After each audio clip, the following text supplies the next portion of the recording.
Hey everybody, Derek here a bit later in the day for weekly news recap for the 15th of May 2022. I'm thinking that we'll probably be pushing the news to later in the day in general from now on, because I'm just not awake. I'm just not awake at 12. Anyway, so this week Nintendo held their Indie World Showcase. Usually it's a bit earlier in the year, for whatever it was pushed to May for 2022. Anyway, they're showing off a bunch of games. We have Tom Phillips from Eurogamer just recapping some of the games that came out. So we'll have a look at them here. We have Batora, Lost Haven, which is a kind of Diablo-ish looking thing. It's like a top-down action RPG looter type deal. Yeah, don't know if it's cooperative or if the rings around the different characters or enemies are meant to symbolize like elemental types or something like that. Like I can't see any other characters on the screen, I suppose, or like usernames and what have you, so it must be a single player type thing. Yeah, I've been looking for a game like this for a while because obviously with Diablo still attached to Blizzard and Activision and so on, it's like I don't really want to touch it. So,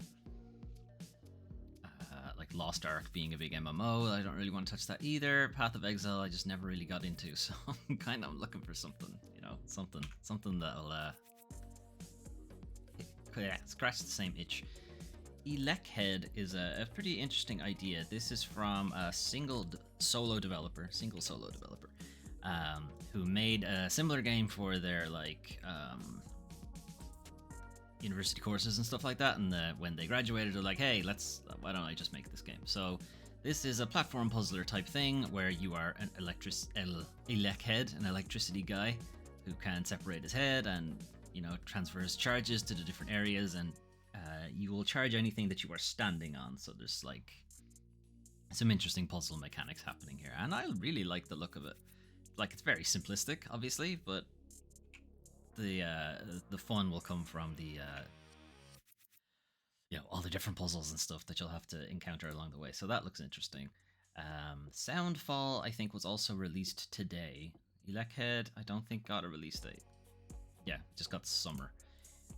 Soundfall actually came out today and also came out this week rather, and also looks kind of interesting. It is a rhythm-based action RPG kind of thing. You can see at the bottom that there is a kind of rhythm keeper there, and you are meant to attack on the beat. So you've got a bit of Crypto the Necrodancer, you've got a bit of beats per minute going on. How strict it will be, I don't know. Like Crypto the Necrodancer was your movement and everything all had to go on the beat, so that made that very, very tricky. Whereas this, it seems you can move around as much as you want, but if you want to attack, you need to attack on the beat. Again, it's not clear if attacking on the beat means it just does more damage, or if there's some penalty for not attacking on the beat or something like that. So it'll be interesting to look at. I think it has a demo, so I'll probably check that out and see how it plays. But yes, available now on pretty much everything. Switch, PS4, PS5, Xbox, PC, and so on. So yeah, give that a shot. Maybe. If there's a demo, I don't know. Or buy it if you like the look of it, I guess. Wild Frost is coming winter, makes sense, I suppose, is a kind of card game. Basically, it's a combative card game where you are trying to survive on this snowy mountain, and the monsters of the mountain keep attacking you. And you build up your deck and you take on these monsters with your deck and so on. I think you have a pretty good idea of how the game will play in that case.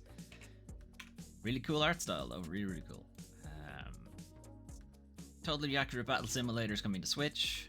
If you are not familiar with Totally Accurate Battle Simulator, it is by no means totally accurate. It is a bunch of wobbly enemies going up against a bunch of other wobbly enemies, and like ridiculous physics takes over, and that's about it. It's like a sim game. It's mostly just for the laugh. Don't believe there's like a campaign or anything like that. You can, I think, mix and match units and make your own units and stuff like that just to see how they go. But in general, it's dumb. That's what it is. It's just a dumb, fun game. But yeah, I think at this point, if you're going to play that, you were going to play it on PC or whatever.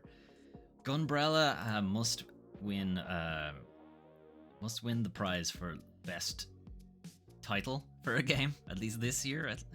So you are this guy who wields the titular gunbrella, which is both a gun and an umbrella. Of course, skip ahead a little bit, but yeah, it's a side-scrolling shooty, jumpy jump thing. But your gun is also an umbrella, so you can shield bullets with the umbrella, you can glide with it, you can grapple with it, you can like abseil and so on. Not abseil, what's the one? Speedline, the thing, you know, zipline, that one, with your umbrella and so on. But it has a hilarious name, and I think when the title came up and it was and they say Gunbrella, and I was like, this has to be Devolver Digital, and you know what? It is Devolver Digital, because of course it is. We Are OFK is a continuation, or not continuation, but this is meant to be a sort of music documentary where you are following the lives of a fictitious band called OFK. So it's a kind of Life is Strange type deal. You know, it's a heavy narrative thing with the different characters in the band and how they go about their life and how they're making their first album and stuff like that. It doesn't really appeal to me, to be perfectly honest. Silt has a really interesting art style. So again, this is two developers. One of them is the artist and one of them is the coder. It has a really creepy hand-drawn aesthetic, as you can see. It's very Tim Burton, kinda. You know, like anytime they do the animatics in Tim Burton films and stuff, this is kind of the vibe it's giving me. You are a deep sea explorer, but somehow you are able to also possess or take over some of the sea creatures, and they have their own unique abilities. You saw there's like a hammerhead shark who could break through obstacles and stuff like that. And you have to carry things on your head and etc. I don't know, it's the art style is probably the most appealing thing to it. How the game actually plays, you'll have to see more of it, but it strikes me as a kind of Abzu Limbo type thing. That was Silt. Mini Motorways I'm not going to go into. It's a mobile game it's a mobile puzzle game. I think you probably have a good idea of what that's really about. Wayward Strand. Yeah, Wayward Strand kind of... It struck me as a bit like Overboard, but it doesn't have like the the trying to get away with murder thing about it. It's just you are on this ship, I guess, doing your like summer internship or something like that as a journalist, and you're like cataloging the stories of the different people, but the whole game takes place in real time, so you need to like choose the stories you're going to go after. You know, are you going to spend time with these people, or are you going to spend time with other people, or you know, are you going to listen in on their conversations and stuff like that. It doesn't really, it seems a bit too twee, honestly, to me. Cult of the Lamb getting shown off again. Still no concrete release date. It's next year now. That's all we know. Why aren't you playing? Okay. Cult of the Lamb again is a roguelike. Is it? It's hard to tell now if it actually is a roguelike, because I always thought it was, but there's a bunch of camp building stuff as well, which I wouldn't think would really fit with a roguelike, unless when you die you just come back to this camp and you just keep going. You know, it's just that kind of thing. You know, there's no real penalty to death. It's hard to tell. But yeah, again, the art style here and the sort of, I don't know, strange juxtaposition with these super cute creatures and then these horrible eldritch abominations, and that you are actually, you know, making a cult for some demon or the devil or something like that. It just has a nice, I don't know, it has a appeal to it. And of course it's Devolver, of course. And then there's a lot of these. Okay. I'm gonna kind of ignore these last two, to be honest. Another Crab's Treasure is from the people who made Going Under, which I really liked, but I just felt it got a bit repetitive near the end. But the idea for Another Crab's Treasure is you're playing a hermit crab, and your shell has been repossessed by someone. I guess you missed the payments on it or something, but you want to go get it back. So you are playing this crab, who can collect various objects in the game and use them as shells. But the game itself plays, as the trailer is showing, it plays like a Souls-like. You know, it's undersea creatures and so on, and you're a crab, and yeah, it looks hilarious. So I'm looking forward to this. And the humor from the team from Going Under was very, very good and very on point. So kind of hoping for something similar here. But yeah, I think it'll just be like a funny Dark Souls type thing. So yeah, that'll be interesting. Okay, and that was pretty much it, because I honestly don't even remember these two games, which is why I'm skipping them. But anyway, the full presentation is up there on YouTube if you want to give it a look, and you can see the whole thing. It's quite short, you know, it goes through all the games. It's just trailer, and then you're good. Okay, so some updates. Gotham Knights got a new, like, 13 minute thing where they showed off Nightwing and Red Robin gameplay. I'm just gonna skip ahead a bit. So they showed off a bit of like traversal. The different characters all have different ways of getting about the city. The characters all have different combat styles. Nightwing flips all over the place because he's an acrobat, trapeze artist, or whatever. What I'm not seeing is like, I'm not seeing a bunch of like the Arkham combat, you know, like where you're sort of bouncing between enemies to kind of keep your meter going, and you're like counterattacks over people's heads and stuff like that. I'm not seeing that, which is interesting. So I guess they want all the different characters to fight differently, and maybe they also don't want them to fight like Batman, you know, want them to all have their own thing. Red Robin's combat is going to be a bit strange because he's all guns, as you can see. Only they're non-lethal rounds, kids. Yeah, they're still pulling that. They're still pulling that they're non-lethal rounds. Except I shot the guy right in the head and he didn't get back up. He's dead. I've also left him stranded, unconscious on a city roof.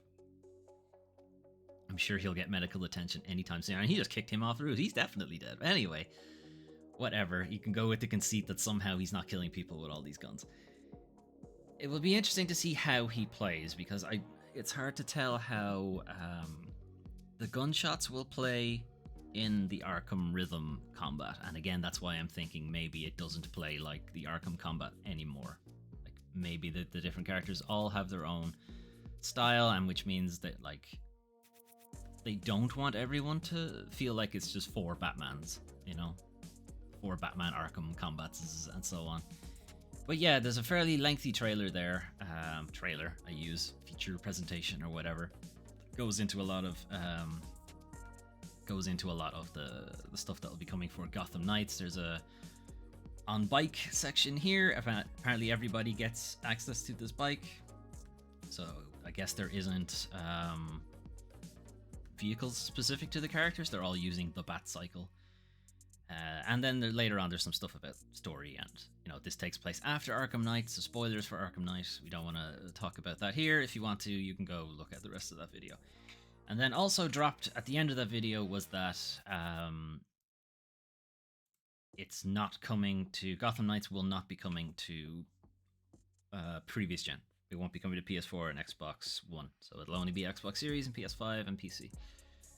Dead Space Remake had a very, very lengthy live stream, so it's over an hour of them talking about the art direction for Dead Space Remake and how they've taken like the concept art of the first game and they're doing their best to just make it look as a better version, basically. So I'm going to skip to like the very end of the thing where they were talking about lighting, and then they were talking about how the characters are rigged up, and then they were talking about how the monsters are created and so on. And this is like, here's all of it together, and they do a quick walkthrough of the engine room in the Ishimura, and yeah, it looks pretty good. It looks pretty good. Also dropped in that presentation was the release date, and it is coming March 2023, so next year. But yeah, again, a fairly lengthy live stream, but I think a lot of places have split the live stream up into like, here's the actual important stuff, and not the stuff where they're just talking bullshit.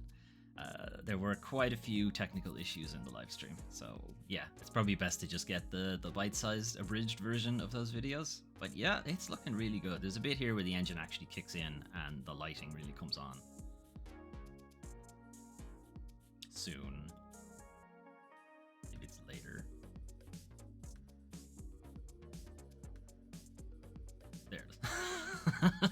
Anyway, it's looking to be a very pretty game. Then some bad news. Bethesda has delayed Starfield and Redfall to 2023. So Starfield, the Elder Scrolls Skyrim in space, and Redfall, which was the vampire Left 4 Dead looking thing. So both of those have been delayed, and now it seems like are any games coming out this year? Because so many of them have slipped to 2023. Don't know. The calendar for the second half of the year has dried up considerably, so we're kind of hoping that whatever the not E3 presentations from the different companies will, tell us what you'll be playing around Halloween and Christmas and so on. Summer Games Done Quick is back, and it'll be the first in-person event since the whole thing. So starting June 26th, and will run for a bit more than a week. So they have their whole schedule here. I've highlighted a couple that might be interesting. Tunic, only because the game is so new. So it'll be interesting to see like what tech they've managed to get in just such a short space of time. The Faith speedruns are always hilarious, so I'm looking forward to that. Ico, I'm not sure how anyone would pronounce that, but I don't think that's ever been speedrun. I'm pretty sure, I don't think it's ever been at GDQ rather, so that will be interesting to see. Phasmophobia, I don't know, I'm just kind of interested to see what they'll do as a speedrun. It's like find the ghost, and it's only 40 minutes. That seems really short. Sorry, no, that seems really long for a speedrun of Phasmophobia. I would think it'd be much shorter, so maybe it's just all the maps? I don't know. Greek Memories of Azure, I've played that on the channel, and I'll be interested to see how the speedrun goes, because in that game you are controlling multiple characters at once, and they all play very differently. So I'll be interested to see how Sabera Mezia is able to pull that off, although it's only like 40 minutes, so I have a feeling there's a lot of glitches going on. Anyway, Half-Life Alyx, again, don't think it's been on GDQ before. It's an inbounds full PC VR playthrough. Or let's speedrun, that's the word. Again, VR speedruns are always weird. Always weird. And I imagine staying inbounds is probably important because doing like clipping out of bounds shit in VR must be really weird. Must really fuck with your head. Devil May Cry. I always like watching the Devil May Cry speedruns because they're insane. But they're doing it on Dante Must Die mode, which is the most difficult mode in the game. So that will be a fun one. Solar Ash, again, a fairly new game. So curious what the speedrun looks like. I imagine there's a lot of glitching in that game. And Monster Hunter Rise, such a weird one to try to speedrun. Like, if anyone who has played Monster Hunter, it's such a strange, because it's such a lengthy game. And if you're going to try to do the campaign and so on, I don't think there is a way to speedrun it. I don't think there really is a way to do it. But what it looks like they're doing is get to Magna Malo, I'd say, is what they're doing. And again, that's fairly streamlined in Monster Hunter Rise, so I guess that makes sense. It'd be how fast can you kill the monsters? And anyone who has played Monster Hunter will know they don't go down quick. It takes a while. Hey Melvin, reporting from the gym bike. Oh no. How is that going? That must be awful. I'm reporting directly from my chair. It's very comfortable. And then they're doing a co-op randomizer of The Legend of Zelda: Ocarina of Time. The randomizers are great. They're just, and Spike Vegeta is doing it as well, so that should be a lot of fun on that one. Randomizers are, they'll take all the items, all the possible pickups you can get from Ocarina of Time, and just randomly put them somewhere else in the game. They won't be in the places you expect to find them, so you could be the first chest you open up is like the Master Sword. Be like, okay, cool. Or the first chest you open up is like the key to the end of the game.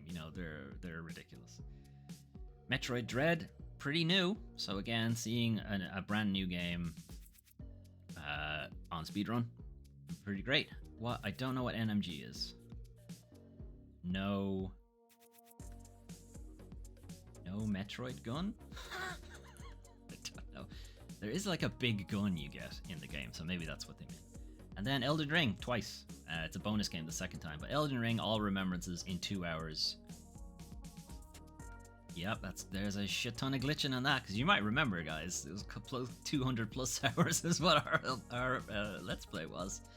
And then bonus game, any percent, just complete the game as fast as possible, half an hour. So yeah, they're gonna glitch the shit out of that game. So that will be interesting to look at. But Summer Games Done Quick, end of next month, of June 26th.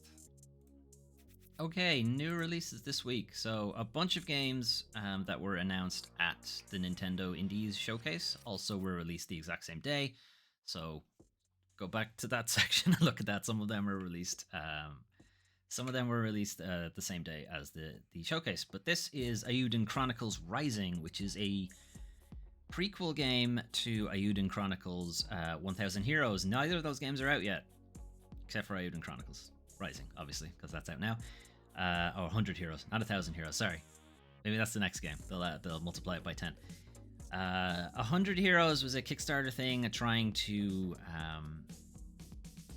get the Suikoden type games where you have like a huge party and you're going about the map just trying to collect party members basically. And so they're trying to do like a spiritual successor to something like that. And then this one, Rising, is mostly just a stopgap to that game. They're just going to show off a couple of characters that you'll encounter in the main game. You get a bit of their story and maybe get a bit of the gameplay of what the full game will be like.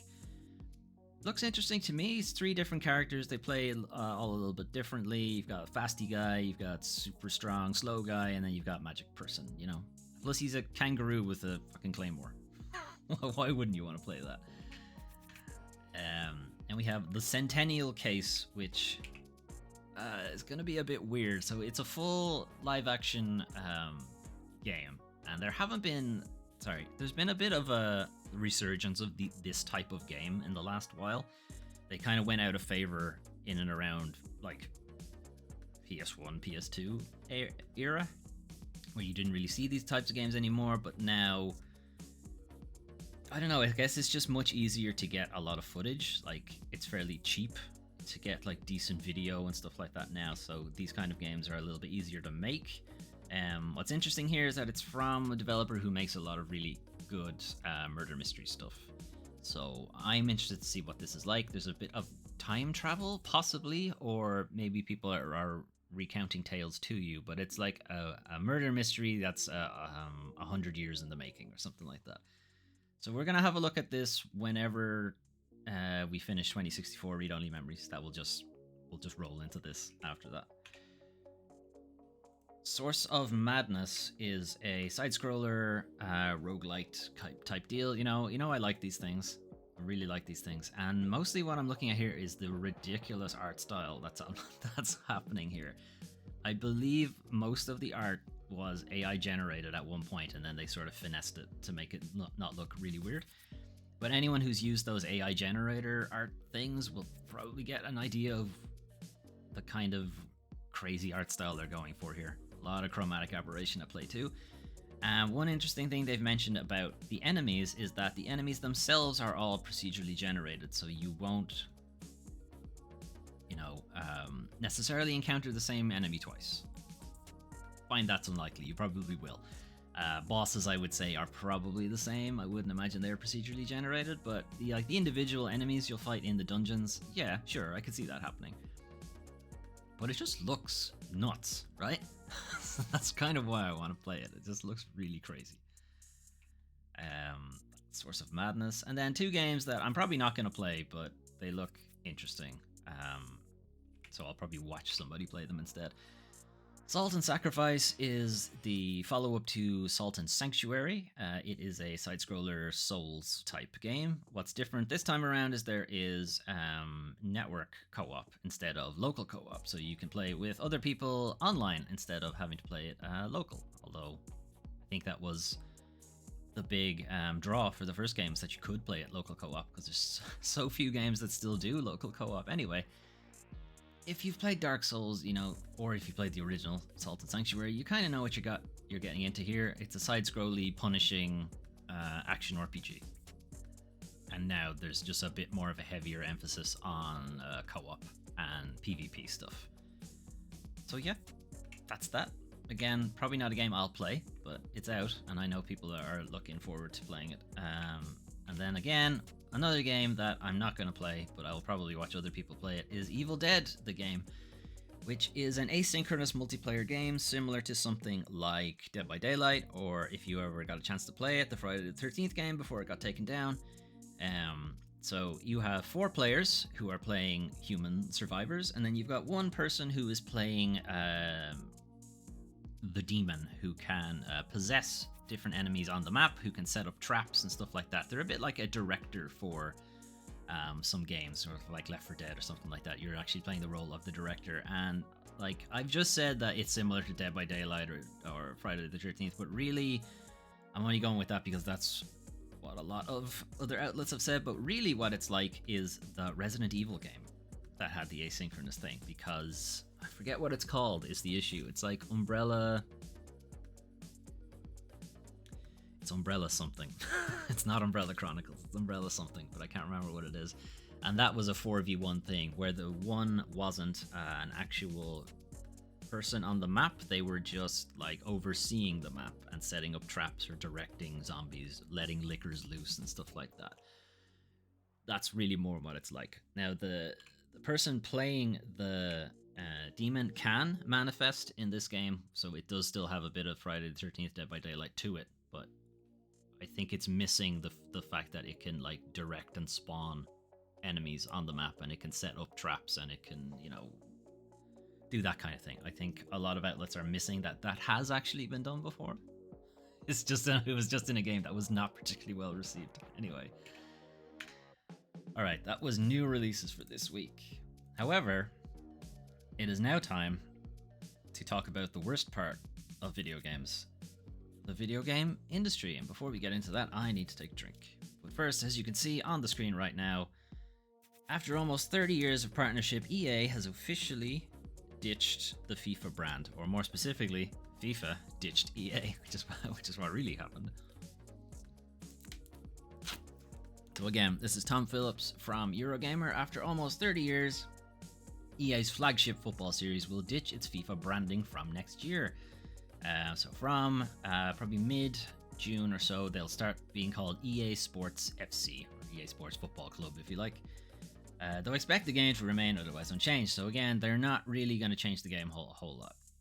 You know, it'll still be pretty much the exact same engine with all the same bugs and so on, with all the same, you know, players going down in the box and then making it look like they're blowing the goalkeeper and stuff like that. You know, all those ridiculous bugs, or the one where the guy takes a corner kick and somebody goes in for a tackle and he ends up kicking him full in the ass and launches him across the stadium. Like, that kind of stuff that'll still be there. Don't worry, you'll still get the ridiculous bugs. So why did they split? You know, it seemed like they were making a lot of money. FIFA was pretty much EA's, you know, money machine. They were making so much money off it. So why did they split?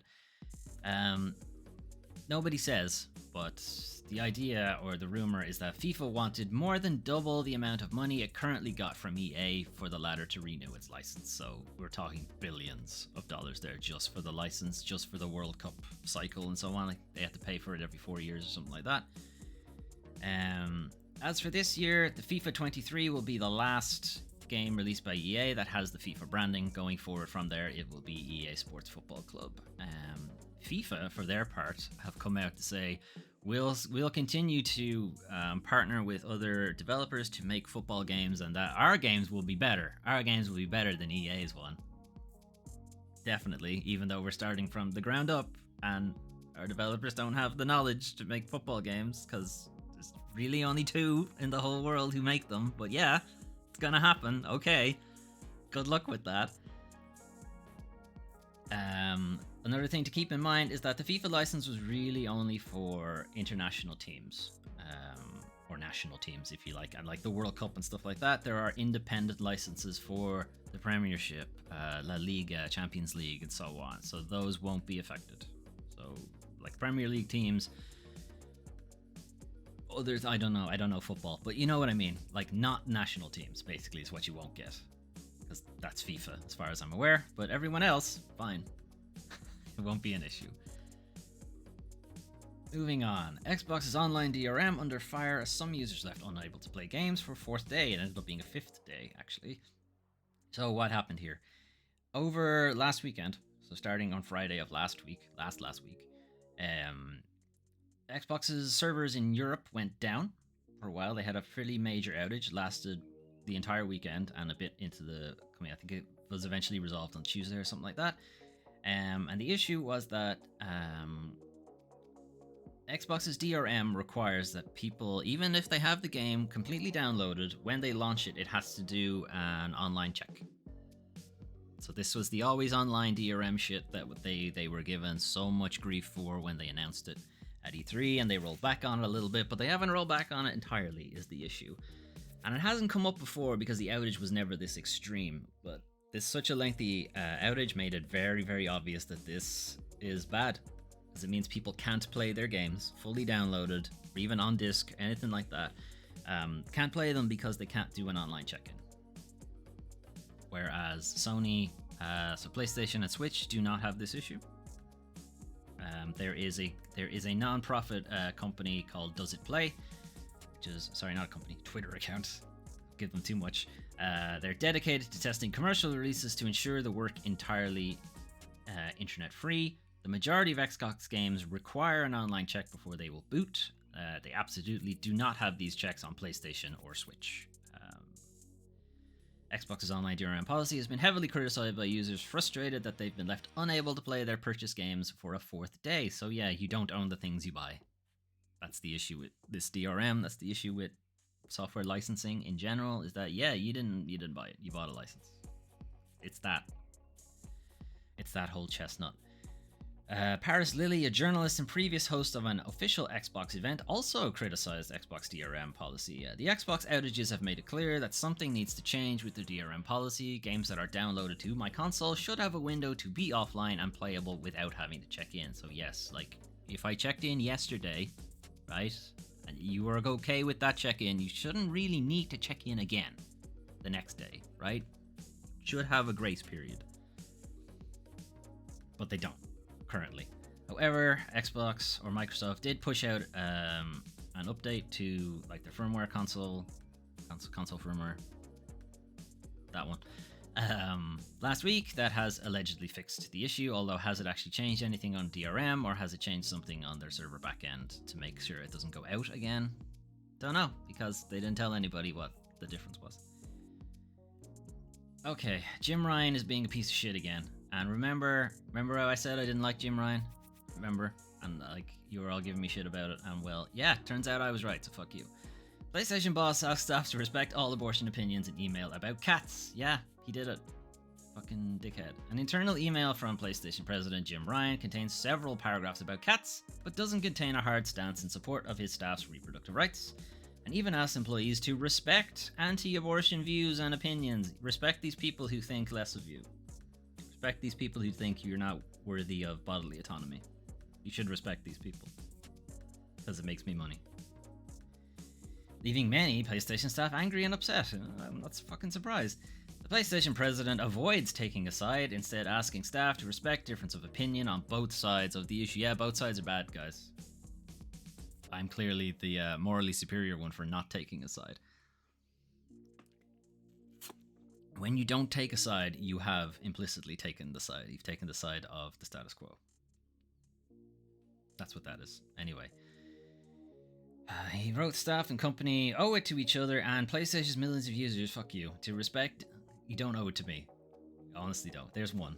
There's one of the millions you don't owe it to. Respect differences of opinion. No. Respect does not equal agreement. Does. If you don't take a stance, you are in agreement with them. That's how it works. For evil to thrive, all it takes is for good people to do nothing, you know? And they, instead of taking a stance, promising to use his company's resources to aid staff who might need abortions in the future, or at the very least offering a bland message of support for abortion rights, Ryan spent much of the email talking about his cats. So it's like one paragraph on, hey, let's not take a stance on this because it'll affect our bottom line, and then here's 5 paragraphs about my cat's birthday. He spent a reported 5 paragraphs in the email talking about his 2 cats' first birthdays. And then incredible quote here, that dogs really are man's best friend. They know their place. As in, employees know your place. You're my dog. Remember, he sent this as an internal email. This wasn't a press release or anything.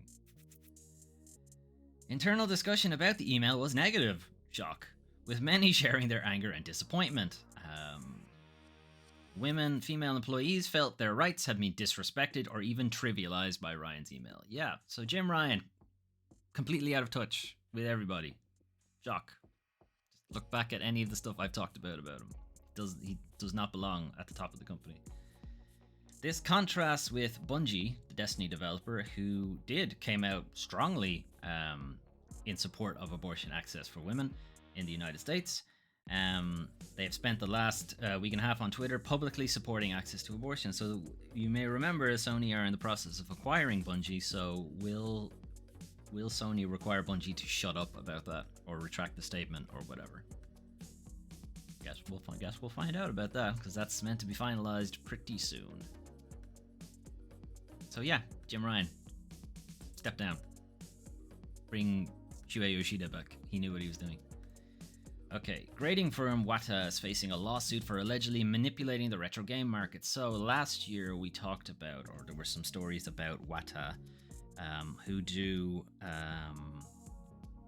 antique grading, I suppose is the way to do it. So there are companies, or not companies, firms, I guess, non-profits, supposed to be non-profits, who will grade antiques, to say that they are, genuine and they're worth this much money because they're in, a good state and they have all their certification and they have their, what's the word? When you can trace the line of ownership all the way back to when it was created. I forget the name for it. It's a word for like artistic works, where you know who made it, then you know who it was sold to, and then you know who sold it to that, and so on. So you have an unbroken chain, basically, if they have all of that stuff too. So last year, they were caught, allegedly, of manipulating the retro video game market. During the pandemic, they were basically colluding with auction houses to massively inflate the worth of some retro games and then selling them for like a shit ton of money. So yeah, a class action lawsuit has now been brought against game grading firm WATA. They've been accused of manipulating the retro video game market. WATA colluded with an auction house to artificially inflate the value of the retro video game market for their own gain. WATA's own employees had been actively selling their own graded games for high prices in breach of its own policies regarding fraud and conflict of interest, and it's super unethical too. The plaintiffs accuse WATA of engaging in affirmative acts to manipulate the retro video game market, engaging in unfair business practices, engaging in false advertising, making false statements about the turnaround times for grading services, and failing to disclose material delays to customers. And this is a fairly lengthy report from Video Game Chronicles' Andy Robinson. It's fairly illuminating. It does go into like very specific detail about times where they have been shown to have been colluding. So WATA and Heritage auctions even appearing alongside each other in different times and not saying that they knew each other or that they were working together, or that Heritage auctions is in fact a not contractor. Wow, my brain is just not working today. They were like counsel, I think is how they put it, for WATA. That should have been disclosed. It was not. There's some stuff about different games going for ridiculous amounts of money. So Super Mario 64 was sold for 1.56 million. And then a couple of weeks later, Super Mario Bros. Was sold for 2 million. This year earlier, the record price for a video game was 10 times less. Right? So where did this money come from? A sealed copy of Super Mario Bros. 3 was only 156 grand. And now suddenly a sealed copy of Mario 64 is nearly 2 million? Something wrong there. Court documents claimed before WATA's inception, the highest price ever paid for a video game was a copy of Super Mario Bros., which sold on eBay for a little over 30 grand. So it seems like they've been gradually pushing this price up. Gradually. And sure, as games get older, the price for them will go up. just for scarcity.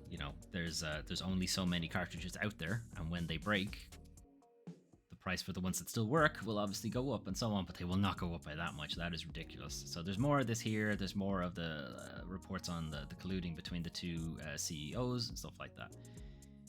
It's a fairly deep read, but if you want to know any more about WATA and their grading process and so on, and how it might not be correct, you can check in on that. Okay, you thought we weren't going to say anything about Activision this week, didn't you? You thought I got it was almost all the way through industry bullshit, and I said nothing. No, here they come. Here comes the Activision shit. Activision Blizzard's anti-union efforts continue ahead of Raven votes. So Raven software employees report that Activision Blizzard has continued its stance against unionization as the deadline for the studio's crucial vote approaches. So you may remember last week that the NLRB said that it was perfectly fine for Raven's QA department to unionize. They had no issue with it, and they said, go ahead with your vote. And Activision Blizzard's people came and said, no, that's not fair. We're gonna fuck them over instead. Raven leadership reportedly told staff that unionization would impact game development and affect potential benefits and promotions for members of the team. That's illegal. Saying that and for actually doing it is also illegal. Employees also say they received emails featuring a graphic that simply read, "Please vote no." Wow. However, all of these attempts seem to have been completely ineffectual because several employees have said that they still voted yes. So good job there.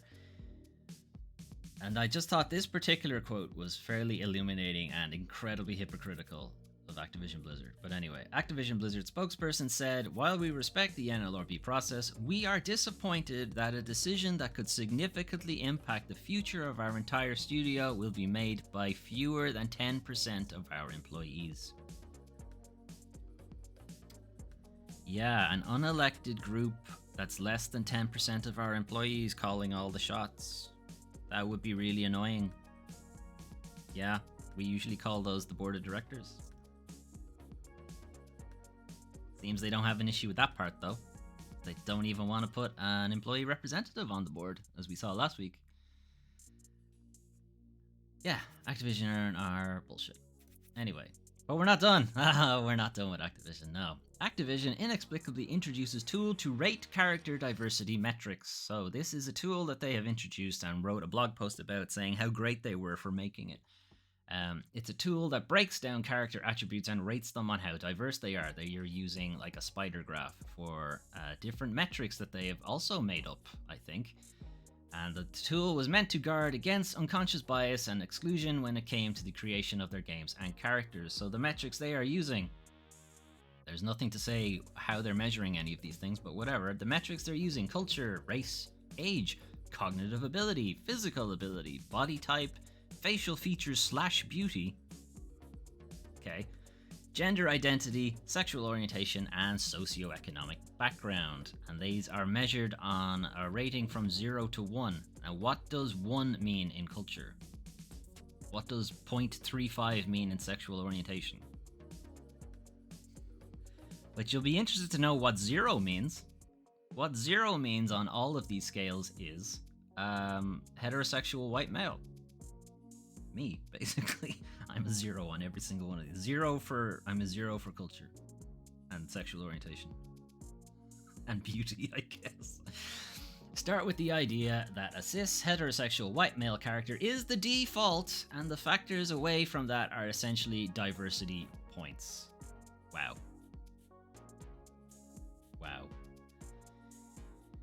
Anyway, they seem to have ignored the fact that there is a solution to how you create more diverse characters or more diverse scenarios or more diverse narratives and so on, is you hire diverse designers and listen to them. It's not difficult. This is solved. This is a solved issue. You're just not doing it. It's a tech solution around a problem that already has a solution, and you cannot make an objectively diverse game because these metrics don't mean anything. They're bullshit. This is a way for Activision to basically say, our metric tool that we've created says we are super diverse. That's it. That's a way for them to browbeat people who say they're not, they're anti-diverse or they're anti-marginalized groups and so on. Say, our tool says we're not, that we made up and is bullshit and is possibly phrenology, really. So that was from Imran Khan for Fanbyte. But then following up, it seems Activision got wind that we may have fucked up with this. So Activision clarifies diversity tool not used in active game development. Except it is, because the blog post said it was being used in Overwatch and Vanguard. But okay. Yesterday, Activision Blizzard King said teams were enthusiastic about the tool and collecting data, but today it's not in active use. But it is. They edited the blog post, and you can see, because the internet never forgets, the unedited version is still viewable in some places. Blizzard's Overwatch 2 team had a chance to experiment with this tool. That line is now gone from the blog post, because Overwatch 2 is in active development, which means the tool would be being used in active development. Activision Blizzard King's diversity space tool is not being used in active game development. Yes, it is. Because all of the images have all been removed from the blog post, but the old blog post had characters from Overwatch 2. Overwatch's Ana in the demonstration, whose spider chart displayed the character with a 0 for sexual orientation, but 7 for race. What the fuck does 7 mean? I guess it's more than 0 to 1. I guess it's 0 to 10. 0 whatever. What's the cap? What's infinity for sexual orientation? I just fuck everything. I don't know. Well, data on race and sexuality. Okay. The blog's unedited text specifically pointed to Overwatch 2, noting developers did experiment with the tool.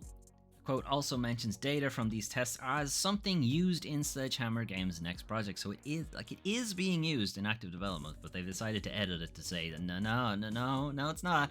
This thing you all hated, no, it's not being used. Promise. This is from Elena Cole, DEI manager at Sledgehammer Games, saying, "We're going to use the data from the test going forward into the next game that we're working on." That was before the blog post was edited. It has now been edited and it no longer has that line. The portion about Overwatch 2 was removed mostly because we're not using it and didn't know it existed until yesterday. Okay. Character designer Melissa Kelly for Overwatch also pointed out that actual developers from these backgrounds drive diversity and not whatever this is. So, who are we talking about? Is this a case of Activision PR throwing their developers under the bus? Again, probably. I'm honestly inclined to believe that it's actually not used in active development. I'm inclined to believe that Activision created this thing to say that we are a super diverse company, you know, and all that shit you've been saying about us, how bad we are, and like the sexual harassment shit, that's wrong. Look, we have this tool that says we're great, that we made, that is bullshit, but don't look too far into it. And then decided to make up a bunch of quotes attributed to their developers.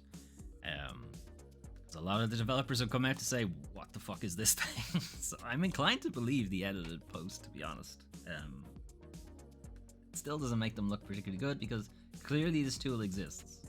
Clearly it is used. And we still don't know what 7 means for race. What the fuck does that mean?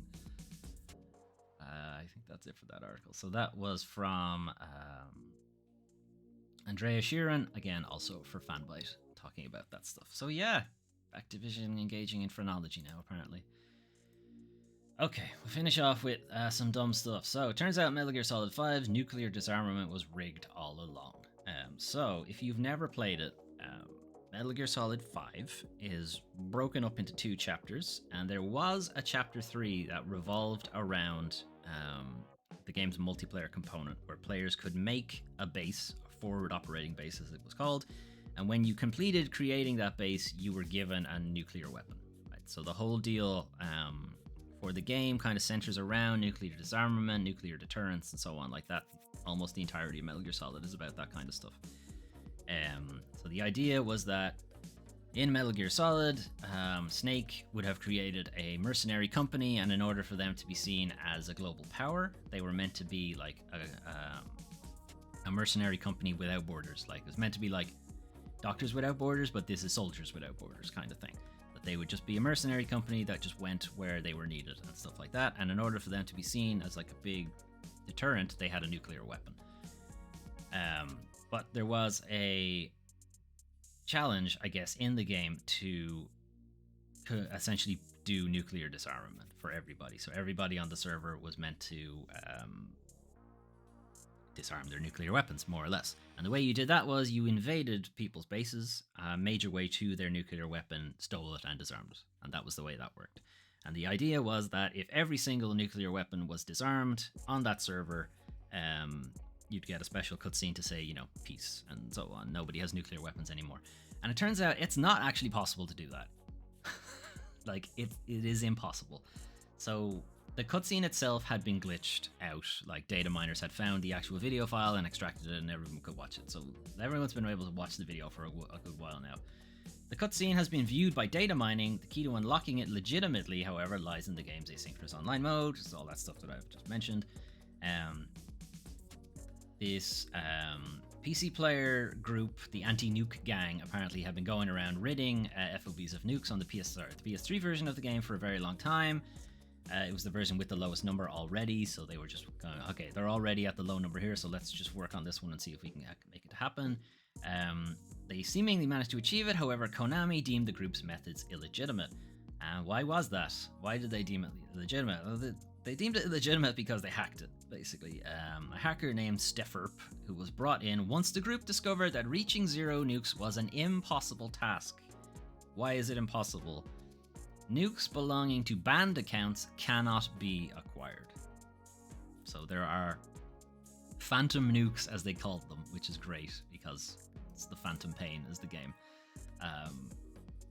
Yeah, if your account has been banned and you had created an FOB and you had a nuclear weapon, then that nuclear weapon still counts towards the total, but nobody can invade your base to disarm it. So it is impossible to actually achieve nuclear disarmament, which is kind of a question that obviously this is like a weird edge case glitch thing for the whole mechanic, but it could quite easily be a thing that Kojima, while he was working on it, was making this as a like political commentary on the idea of nuclear disarmament and that it's never going to happen. Would not put it past him, but again, we don't know, and that's pretty funny. There's an entire story about this on Did You Know Gaming. You can check that out if you want any more of those details.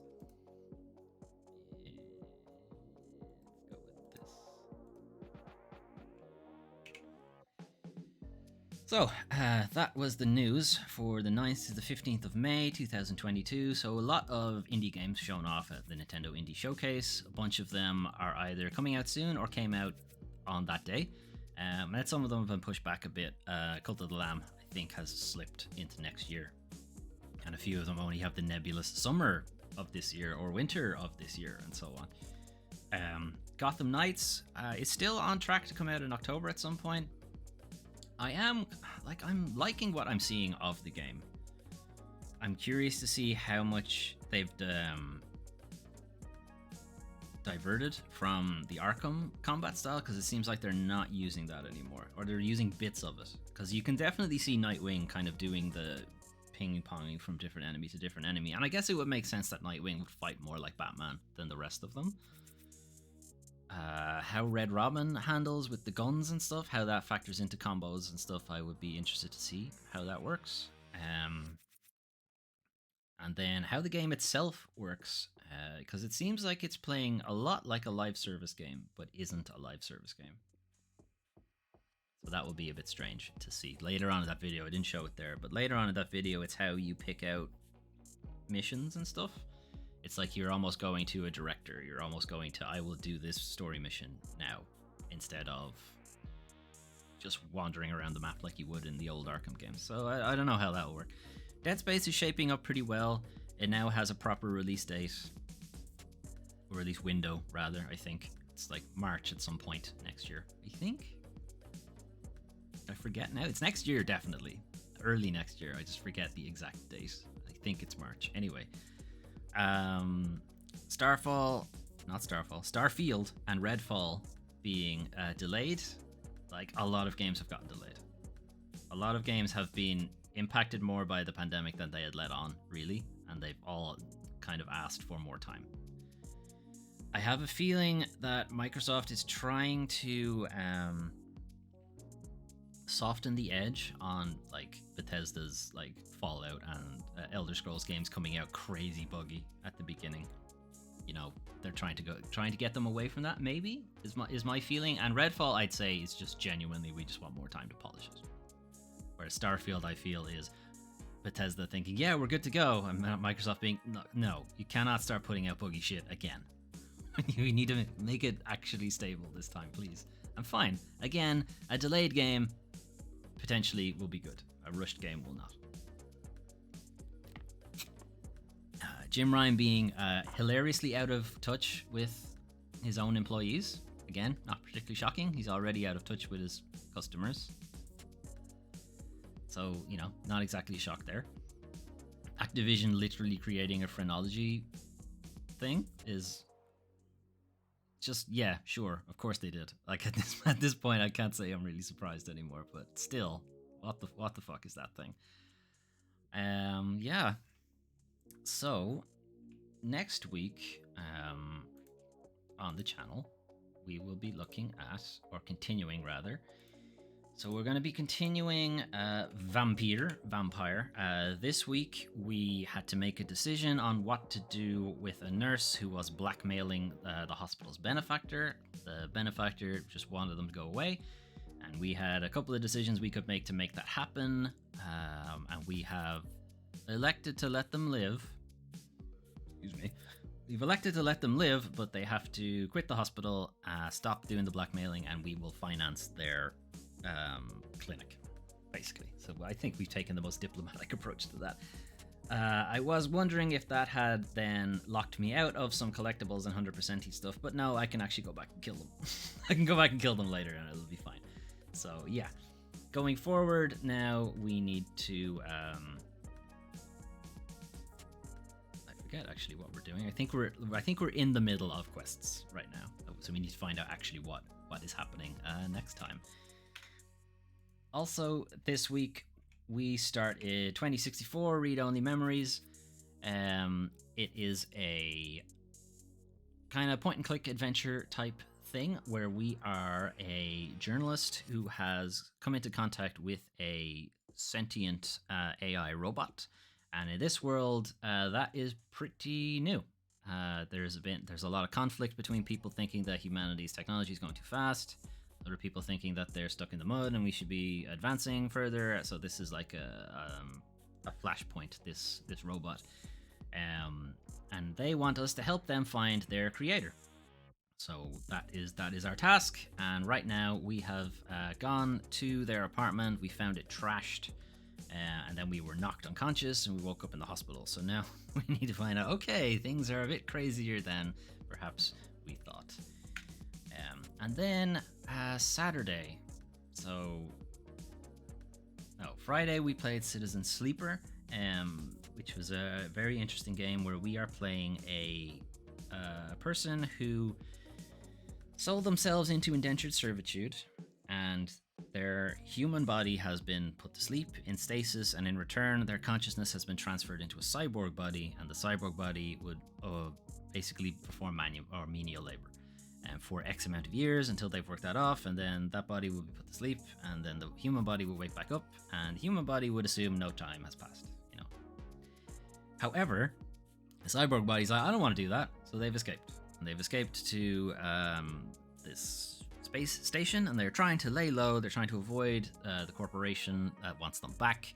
They're trying to avoid their body falling apart because they need a serum that only the corporation produces, so their body is falling apart without that. So they're having to do questionable tasks and jobs to make enough money to get some black market serum to keep them going, and then also trying to stay out of sight of the corporation and stuff like that. And it's a really cool game. I really liked it. Saturday we finished Trek to Yomi, so we need a new game basically for Saturday. So here's what the rest of these videos are for, because I don't know what to pick, so I kind of need your help. So after seeing Gotham Knights, it's kind of put me in mind to go back to the Arkham series. So one option is Arkham Asylum, and we start Arkham Asylum, Arkham City, Arkham Origins maybe, Arkham Knight, and maybe by then Gotham Knights will be out and we can play that. Or more than likely, Gotham Knights will have been out for like 2 years by the time we actually get to it. Will be more than likely. But Arkham Asylum is an option, so we can play that. It's a great game, and I really, really like it. Another option is Xenoblade Chronicles, which I've talked about before. So Xenoblade Chronicles 3 is coming out pretty soon. I have finished Xenoblade Chronicles 1 before. I have not finished Xenoblade Chronicles 2, and there's also a DLC for that game. Excuse me. Xenoblade Chronicles is a JRPG. They are very, very good, but they are very, very long also. So that is also a question of how many Saturdays is it actually going to take me to finish these games. So that is one option, but again, great game, and there's a sequel to it coming out pretty soon. Excuse me, I don't know what opened me today. Another option is Tales of Arise, or Tales of Arse, as I call it, because it's funny. Tales of Arise is the latest in the Tales of series. It is, again, a JRPG, but it is a much more action-packed, more action-focused. It is a very speedy, twitchy kind of game. And it has gotten some pretty great reviews, and I have not played it. But I have played a lot of the other Tales games. The vast majority of them are standalone. You do not need to have played the other Tales games to know what's going on. And this is a brand new entry. Again, it is one of the games that you don't need to know what's happening to follow the plot, or rather, you don't need to know what's happened in previous games to follow the plot. So yeah, that's again one option. It is again, however, a big giant JRPG which may take hundreds of hours to complete. And then lastly, kind of out of fucking nowhere, is Darksiders 2. I have played Darksiders 1 on the channel before, very long time ago. I think it was like the last game I streamed before I took a break from streaming. So yeah, we could get back into that series. It's possible that a Darksiders 4 is on the horizon soon. So there's Darksiders 1, 2, and 3, and then Genesis, which personally I don't think counts as Darksiders 4. I think we need a proper Darksiders 4, but I guess we'll see how that turns out.